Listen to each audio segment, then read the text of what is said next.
Halo semuanya, selamat datang di diskusi jurnalistik kita. Hari ini kita bakal ngebahas topik yang penting banget di dunia media, yaitu manajemen media dan konvergensi Sindo, RCTI, MNC Trijaya. Seperti yang kita tahu, MNC Group punya 3 platform besar, yaitu Sindo News Online, RCTI Televisi, dan MNC Trijaya Radio. Yang dimana sekarang kita makin terintegrasi lewat sistem konvergensi newsroom. Dampaknya banyak, alur kerja berubah, reporter harus makin fleksibel, dan penyebaran informasi juga lebih cepat. Pembicara sudah terbagi menjadi 2. Di tim pro ada Naila dan Faisal, dan di tim kontra ada Vivi dan Noval. Diskusi kita terbagi menjadi 5 bagian. Setiap bagian akan ada 1 pertanyaan pemantik. Langsung saja kita mulai.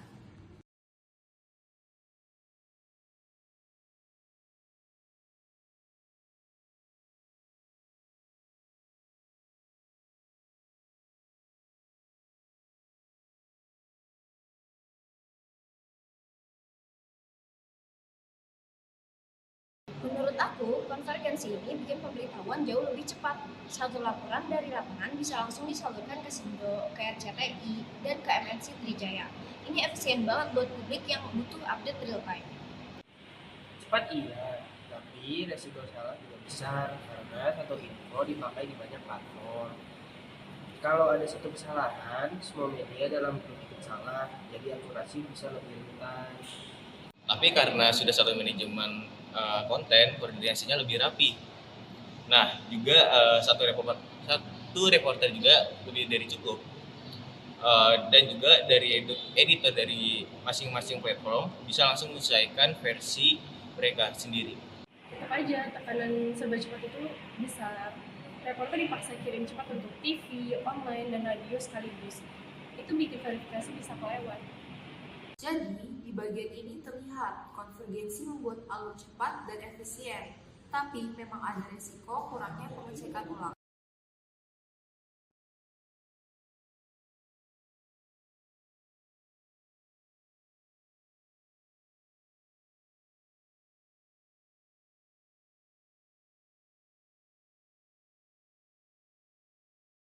Menurut aku hal ini perlu banget karena sekarang jurnalis itu harus siap bekerja multi platform karena di dunia media semakin digital dan komoditas format bikin reporter lebih kompeten dan efisien. Tapi justru itu masalahnya. Reporter jadi dikerjakan oleh sistem. Jadinya mereka harus syuting untuk TV, rekam suara untuk radio, dan nulis untuk online. Fokusnya terbagi, hasilnya pasti masih dalam kalau ada spesialisnya. Teknologi sekarang mendukung banget. Smartphone bisa untuk video, audio, dan foto juga. Jadi multitasking bukan masalah besar.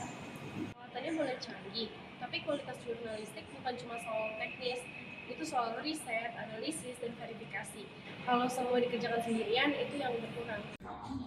Oke, jadi dilema klasik efisiensi digital versus kualitas laporan mendalam.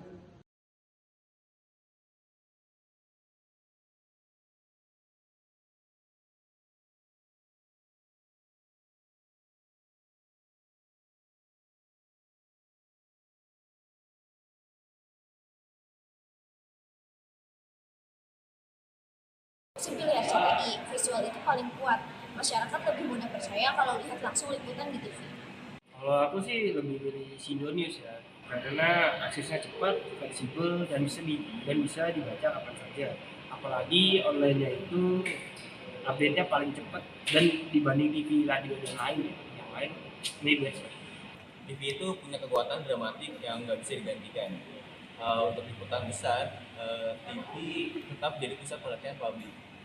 Menurut aku MNC Trijaya itu underrated sih. Informasinya ringkas, cepat, dan cocok untuk orang yang mobilitasnya tinggi. Selain itu, radio juga tidak tergantung oleh visual, jadi bisa lebih fokus ke isinya. Tadi, tiap platform punya kekuatan TV visual, online cepat, dan radio ringkas.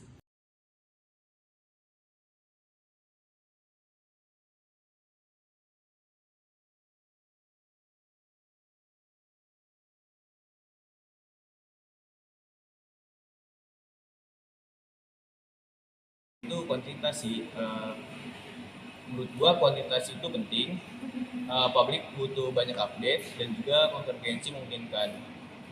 Hal itu selama editing tetap dilakukan dengan benar dan juga kualitas bisa dipertahankan. Justru karena dikejar banyak platform, liputan sering dibuat dangkal. Satu laporan dipotong jadi beberapa versi tanpa analisis yang matang. Penggunaan konten across platform itu bukan hal yang buruk, itu efisiensi. Tinggal disesuaikan saja gaya penyajian masing-masing. Media punya tanggung jawab untuk menyajikan kedalaman, bukan hanya sekedar menunaikan kuota aja.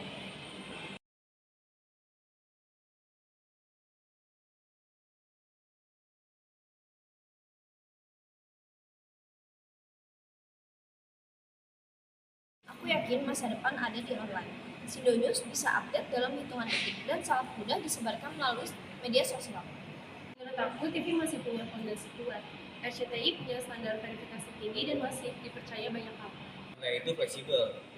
Orang bisa baca kapan saja, formatnya bisa bermacam-macam, dan juga penyebarannya sangat cepat.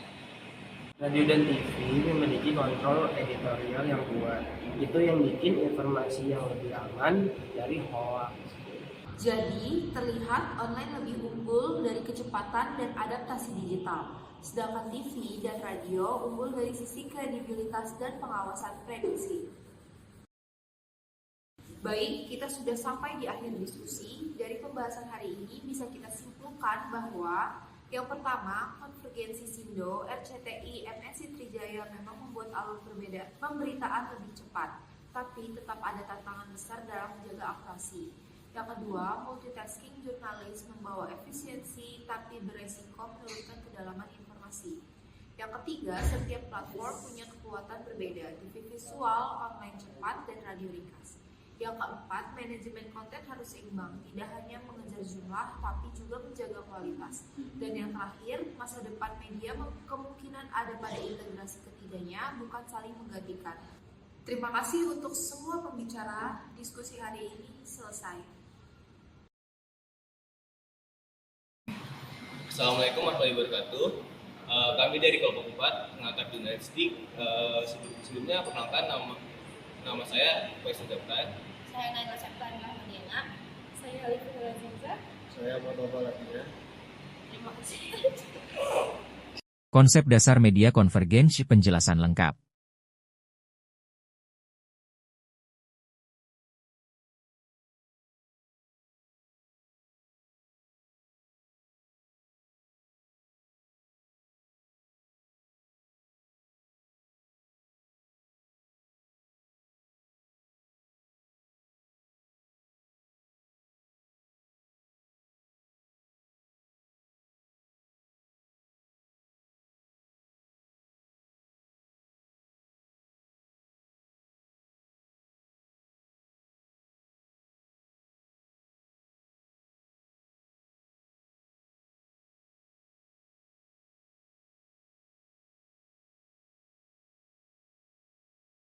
Karakteristik utama media konvergensi.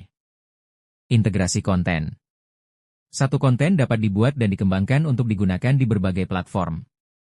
Contoh, sebuah liputan berita dapat ditayangkan sebagai paket TV, ditulis ulang sebagai artikel portal berita, dirangkum untuk radio, dan diolah menjadi potongan pendek untuk media sosial. Ini menciptakan konten live cycle yang efisien dan maksimal. Integrasi teknologi.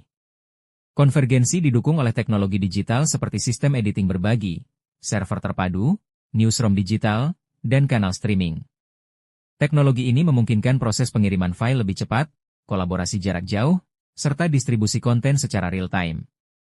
Integrasi manajemen dan organisasi newsroom.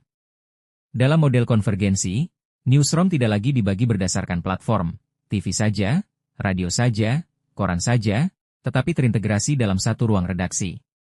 Reporter, editor, produser, fotografer, dan tim media sosial bekerja dalam satu sistem koordinasi sehingga keputusan editorial lebih cepat dan terpadu. Distribusi lintas platform. Konten yang sama bisa didistribusikan di TV, portal berita, aplikasi mobile, radio, dan media sosial secara bersamaan. Hal ini memperluas jangkauan audiens dan membuat informasi dapat dikonsumsi kapan saja dan di mana saja. Kemampuan real-time updating. Karena menggunakan sistem digital, newsroom dapat memperbarui berita secara cepat. Jika ada perkembangan baru, reporter cukup mengirimkan update dan seluruh platform bisa menampilkan informasi tersebut dalam hitungan detik. Ini sangat penting untuk isu-isu darurat atau breaking news. Akses multi-device bagi audiens. Audiens kini tidak hanya mengakses informasi dari TV, tetapi juga smartphone, tablet, laptop, hingga smart TV. Konvergensi media memastikan konten tersedia di berbagai perangkat sesuai pola konsumsi audiens modern. Manfaat konvergensi media. Efisiensi biaya dan waktu produksi. Karena konten diproduksi satu kali lalu digunakan untuk banyak platform, biaya produksi dan waktu kerja menjadi lebih hemat. Media tidak perlu membuat berita yang sama berulang-ulang. Konsistensi pesan lintas platform. Dengan integrasi newsroom, pesan yang disampaikan kepada publik menjadi selaras. Baik di TV, radio, maupun portal digital, narasi dan fakta yang disampaikan tetap konsisten. Perluasan jangkauan audiens. Distribusi lintas platform membuat media menjangkau audiens dari berbagai segmen. TV untuk penonton rumah, portal online untuk pembaca muda, radio untuk pengguna kendaraan, dan media sosial untuk audiens mobile first. Optimalisasi monetisasi, iklan multiplatform. Media dapat menawarkan paket iklan terintegrasi kepada pengiklan. Misalnya, iklan TV, banner portal, ad di aplikasi, endorsement social media. Ini meningkatkan pemasukan dan menjadikan model bisnis media lebih kuat.